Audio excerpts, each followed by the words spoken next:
In July of last year, Tara and I got invited to British Columbia by CMH Heli Skiing to experience summer heli-hiking out of their Bobby Burns Lodge just west of Calgary. The original plan of the trip was to stay at the lodge for about 4 days before exploring the Banff area for another 4 or 5 and ultimately meeting Tara's family for an annual trip back in Utah. Our adventure was short-lived, however, as a nearby wildfire in Parson forced us to be flown out of the Bobby Burns Lodge just 24 hours later to abandon the first part of the trip. Our trip has been cut short due to the sort of raging wildfires all around Alberta and British Columbia. So the crews at CMH decided it was best to get us out of here, return people back to their cars, and try to get people back home safely, just with the increasing threat and growth of a nearby wildfire. Gonna use the time where it is probably the most clear it's been to get people out. We literally had an hour's notice of like, yeah, we are flying you guys out of here, and the plan is to get back to the van. Luckily the van is safe, thank you CMH, and probably head back south to the US where there's not as much wildfires.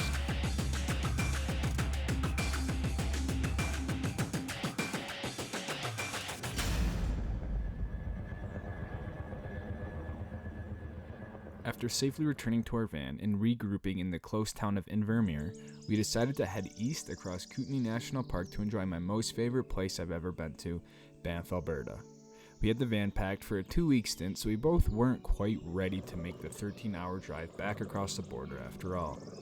We spent the day at a slow pace, exploring the roadside attractions found in Kootenay National Park and taking Tara up the Icefield Parkway for her very first time. This film picks up on the second evening of our adventure on the Icefield Parkway and documents our travels around the greater Banff area before returning back to the United States, where we finish in the Magnificent Glacier National Park in Montana. Enjoy the Magnificence and the Uncontrollable.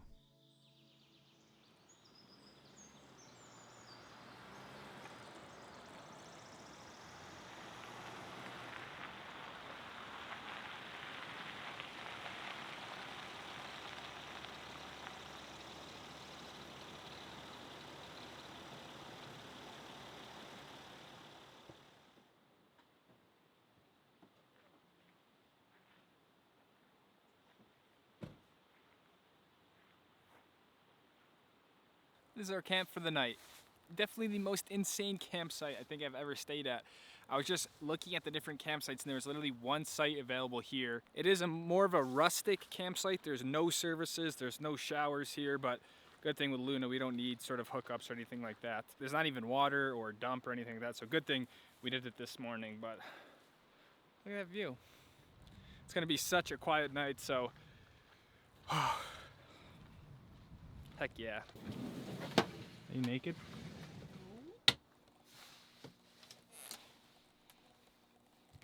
What are your thoughts on the campsite? It's level, has a great view, and it's gonna be chilly, so we're breaking out all the blankets. Tara made some beef stroganoff. How is it? I have yet to try it. You know, for making it in the van, it's not bad. Pretty good? Yeah, it Okay. needs more diversity, but... Was that the whole other pound of meat? Mm-hmm. Wow. Speaking of beef stroganoff, this video is sponsored by the good folks over at Goodchop.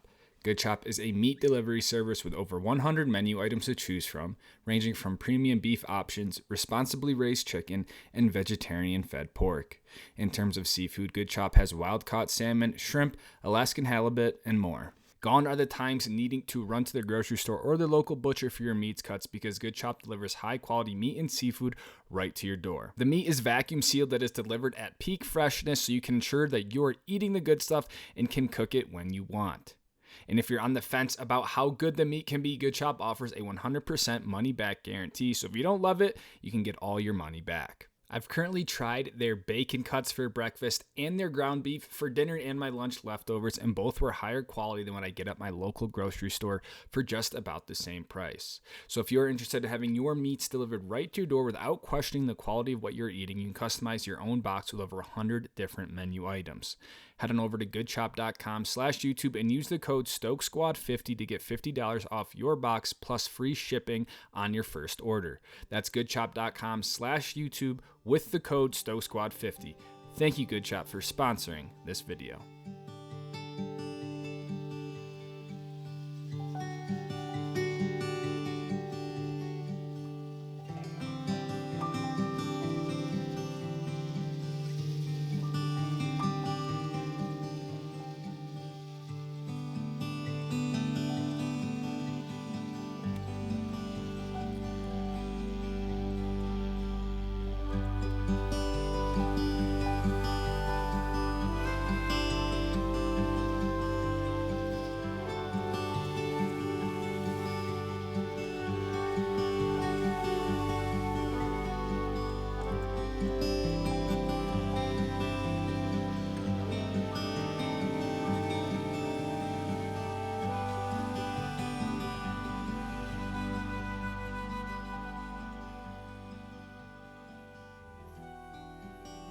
We originally were going to hike to Lake O'Hara this morning. Kind of a long story short, but someone kind of transferred us permits to get up there, but since we weren't camping, we weren't able to use the permits, and so we kind of had to pivot. Because we were so close to Yoho National Park, we came out here to Emerald Lake and were greeted with an incredible, calm, quiet, insane view of Emerald Lake. It just kind of takes your breath away to see something this pristine and beautiful. So I think our plan is to maybe explore Yoho today. There is still such insane scenery everywhere else, every corner you take, so we will be just fine.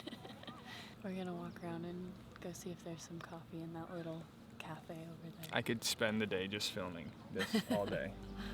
All day.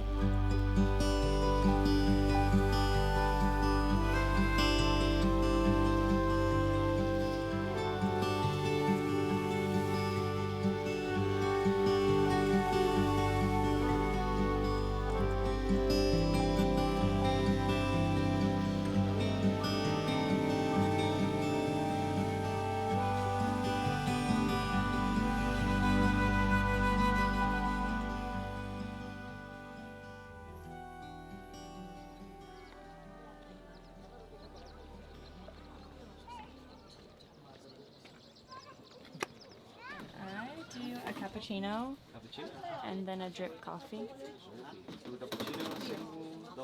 Let's do double. Oh my god. Make it a triple. No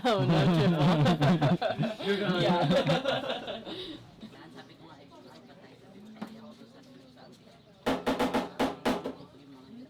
Drip coffee, cappuccino. Look at that, alright. It's not the best, but That's pretty good, dude. How did Mark do? Pretty good. He asked me if I wanted cocoa powder on top. That was, nice little touch. Was it good? Yeah. Most scenic spot you ever had a cappuccino? I think so. I'd say so. Yeah. Yeah.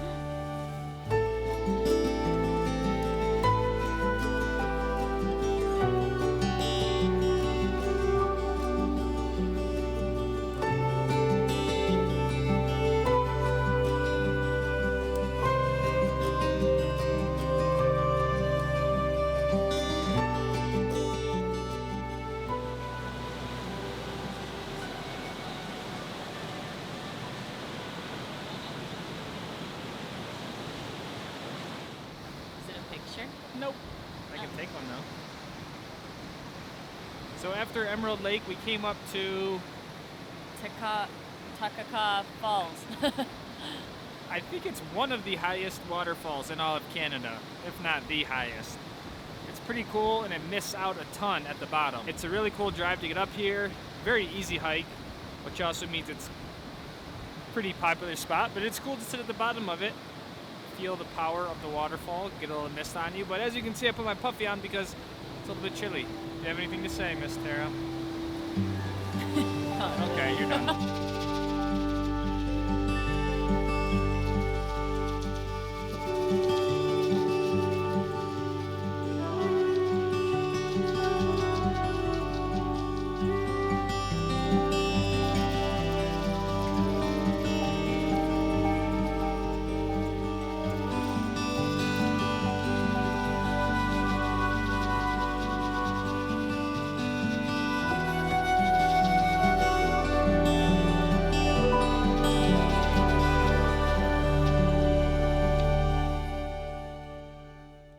Our fifth day of the trip was spent as a rest/work day. I've done multi-week trips before where every day you push for a new adventure, and I find that it more often than not leads to exhaustion, and it's just not as enjoyable as taking a quote-unquote day off here or there, just like you would if you had a permanent residence.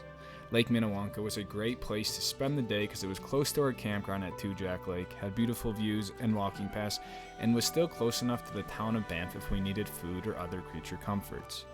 Besides, the next day was the one I was looking forward to the most as I brought Tara to witness the most beautiful place on earth.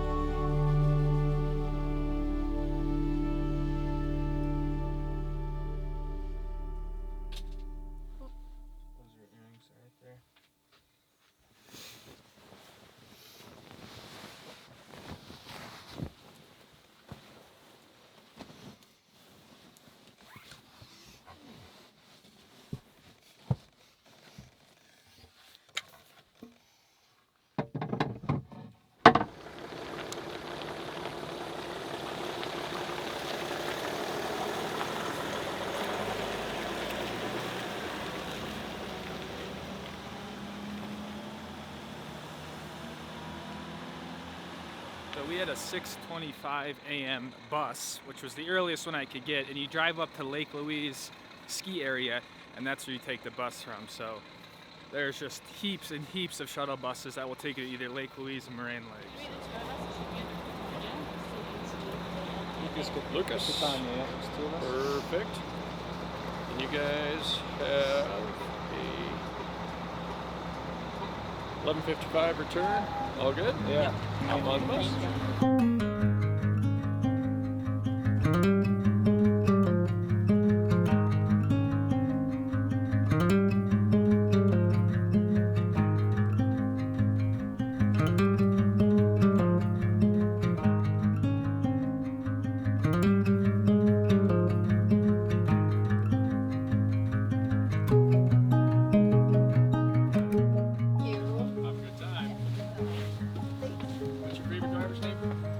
There you go. Thanks, Mitch. You bet, guys. Have a good time. Our bus driver, Mitch, was super rad. I actually forgot our bear spray when we first got on, and we were about to leave, and he let me run out and go get it. So still have a little bit of morning light. It's a little overcast, but I think it kind of makes for some cool conditions. But like I said this morning, this is probably my most favorite place that I've ever been. So the plan is to go up on the rock pile, spend some time checking it out, and then do the Consolation Lakes hike, sharing with Tara, her first time up here.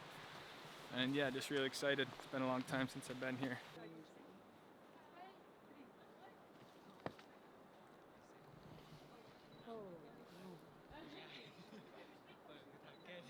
So insane that looks.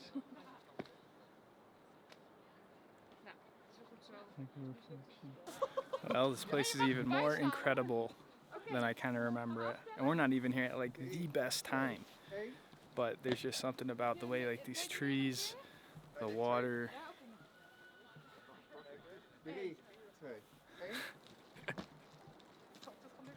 What do you think? This might be the craziest one yet. It's so pretty.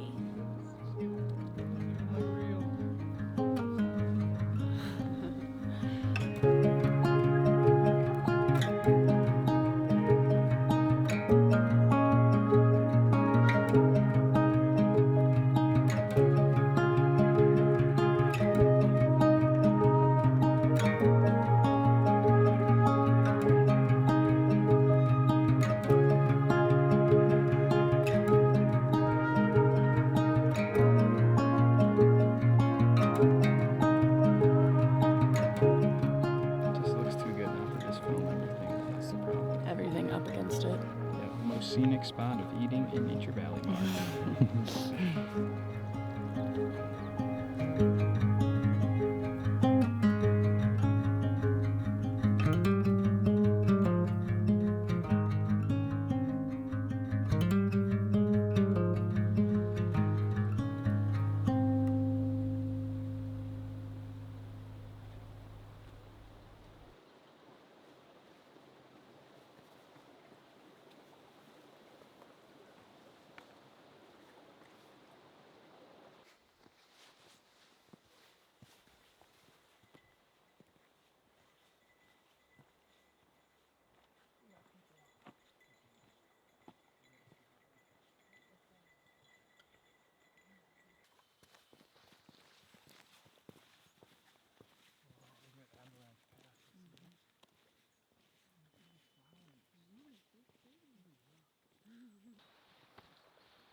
I feel like if you had to put Canada in a picture or a still, it is this right here.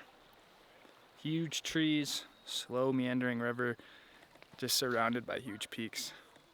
This is just like, this is what Canada, at least Alberta, to me is like unreal.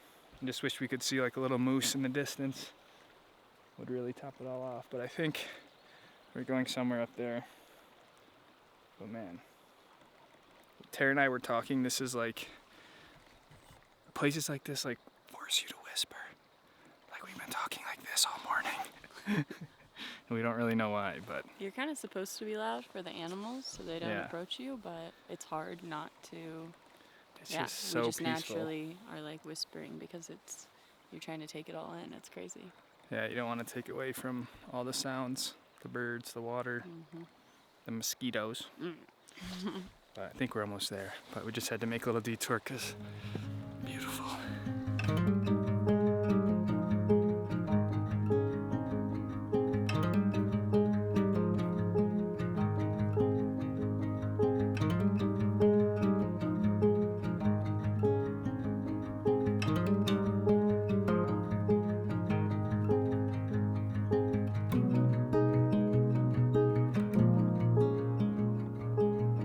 Welcome to Constellation Lake.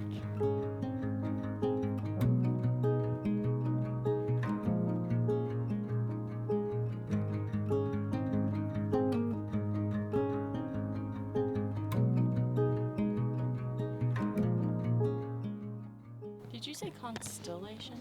Constellation. Consolation. Consolation? I think so. That looks so cool.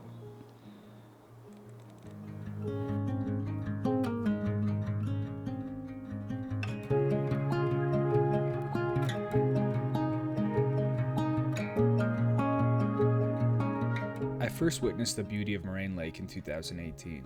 Since then, they closed the access road to public vehicles to help limit the amount of traffic that the area sees, and for good reason. I was really glad that I was able to share that place in such an authentic and genuine way with Tara. There's few places in the world that creates a feeling simply by being there, and Moraine Lake is certainly one of the places that does it for me. The nights in the various campgrounds were among our favorite times of the trip. The long extended daylight, cool temperatures, and stillness that comes with being in the Canadian Rockies is something that is tough to replicate elsewhere.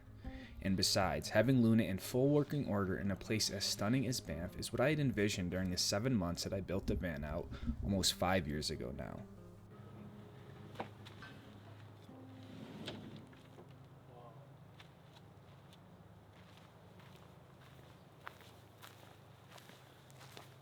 One thing that has been very difficult to manage up here in the summer is how long the days are. The sun, it does not get like dark until literally like past 11 o'clock. So come 10 o'clock, it will still be pitch light out. Like I think it's 9 right now, and yeah, it's been really tough to get up for sunrises and early mornings, but then also try to stay out and maximize the whole day. It's like we came out to a campsite we were at the other night. This is called the Two Jack Main Campground. It's in a fun little corner of the Banff area between Two Jack Lake and Lake Minnewanka, and lots of cool sort of forested sites like this. It's been really nice spending our nights at actual campgrounds, to be honest, because out here in Banff, so much of it is a national park that trying to find stealth camping and boondocking is just very difficult. So having sites, not having to worry about it, has been a welcomed change of pace for us this week.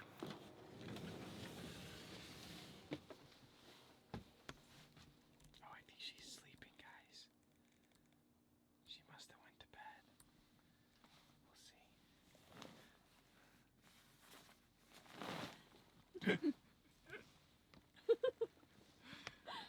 We'll see. What does a little routine look like at night?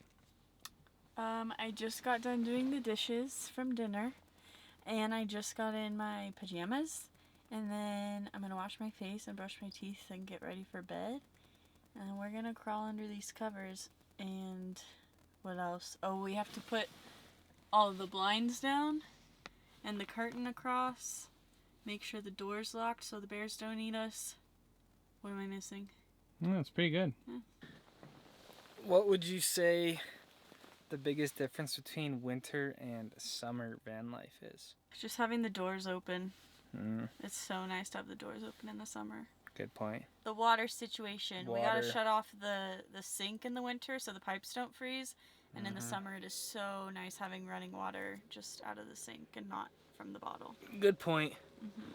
Yeah, in the summer, we use our sink. We have gallons of fresh water, so yeah. Big bug?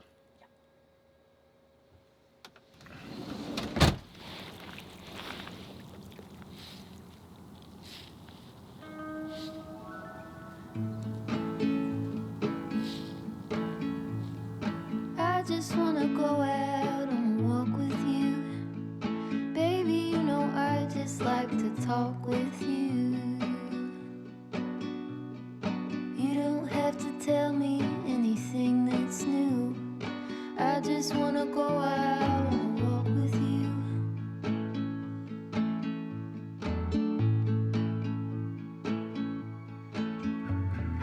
I just wanna see your shadow next to mine, sailing over pavement with our two outlines. I like to see the shape you're in from time to time. I just wanna see your shadow next to mine.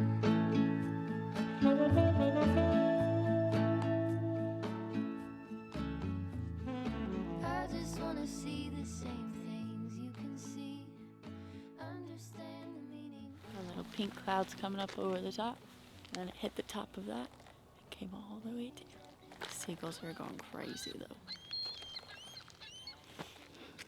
So today is our last day in Canada. We have campsite reservations in Glacier National Park down in Montana for the next 2 days. So our plan is to drive about 6 hours today to Glacier and just spend really like a day and a half more or less exploring Glacier until kind of our main trip wraps up. But we've been staying out here at the Two Jack and Lake Minnewanka area. This is our first morning coming out to Two Jack for sunrise, and I feel like the first day where we've kind of had some more clear conditions. It's been very cloudy and overcast, so getting sunrises, sunsets, and night stuff has been a challenge, but we were sort of rewarded with an incredible sunrise at Two Jack. Might get some breakfast this morning and then heading south of the border to Montana. Leaving the Banff area was the hardest part of the entire trip. I feel like I would be totally happy just staying at Two Jack Campground and watching sunrise at Two Jack Lake for the rest of the summer. However, as one adventure ended, another one began as we became more and more excited to experience the magnificence of Glacier National Park in Montana. As we were heading out of the Canadian Rockies, a roadside furry friend had other plans.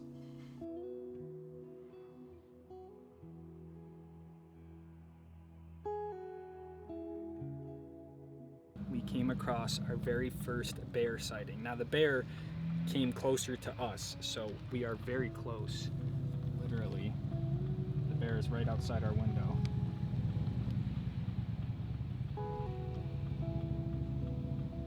But at first we were much farther away, and the bear walked its way down here, and it's just like eating, kind of digging up roots and just eating stuff on the side of the road. I'm stressed Why are you stressed? because there were like 15 to 20 people outside of their cars getting close to it like all at one point in time. I wouldn't say that's my first move and my first suggestion for you to do when you see a bear. We are in the van, we've got the window down, but we're ready to roll if it changes interest. There was many people who would get out of the van, out of their car, and walked up to the van, and we're standing literally, 20 feet from a bear. I mean, he's very occupied right now, but the claws on this thing, holy cow. With the first and final bear sighting out of the way, it was now time to roll south across the border back to the United States of America. How you doing? Good, how are you? Great, where's home for you? Utah. How far? Salt Lake. How long are you guys going to stay there? We were there for about a week.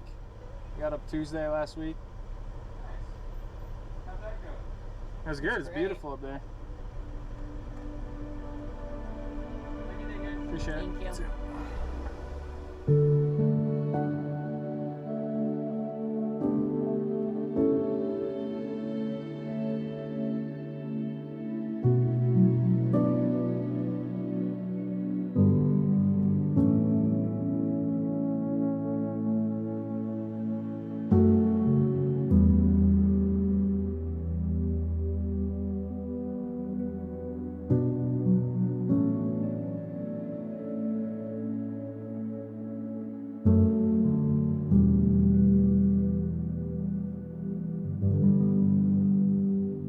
It is extremely crowded. I had no idea. We came up here to the Logan Pass Visitor Center. We were in the park before 6 a.m. and when I got here at like 6:30, 6:45, the lot was already almost completely full. So With Glacier National Park, you have to have a reservation to drive going to the Sun Road, or you have to enter before 6 a.m. or after 3 p.m. So we decided to come before 6 a.m. And literally when we got here, the lot was already almost full, and by 7 o'clock it was completely full. So pretty crazy, but should be a beautiful day. It is Tara's first time at Glacier, so This is the sunniest day we've seen in over a week. good point. It's still a little chilly right now because it's early, but it's gonna get pretty warm. Don't show them my cottage cheese cup. Ew. It's kind of fire though.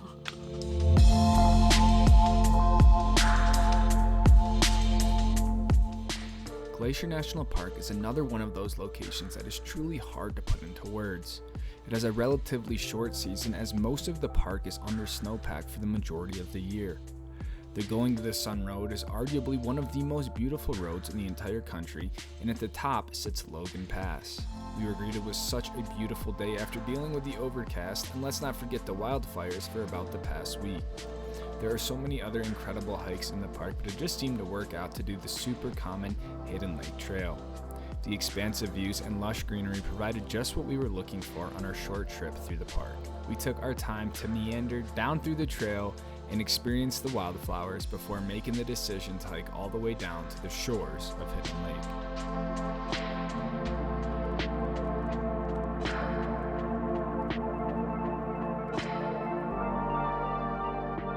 The bugs are pretty strong, but it is beautiful, and the water feels very good. However, what goes down must come back up. And the hike back up should be a pretty little grueling little climb up, but it should be good. But yeah, we wish we brought some suits and towel because I feel like it'd be really nice to jump in. But beautiful area, and I'm surprised at how quiet it is for the amount of people that were in the parking lot. Parking lot. Look how pretty it is. Sadly, our trip was coming to an end as we were slated to meet Tara's family in Bear Lake about 8 hours south in Utah for a family reunion. There was really nothing about this adventure that went according to plan, but that's kind of the beauty in adventure after all, isn't it? From being flown into a backcountry lodge to being evacuated a mere 24 hours later, to experiencing the beauty of Moraine Lake and seeing a roadside grizzly, the Magnificence truly lies in the uncontrollable. It's experiences like this with people that you love that ultimately make life worth living. Thanks for watching, and thank you for being here.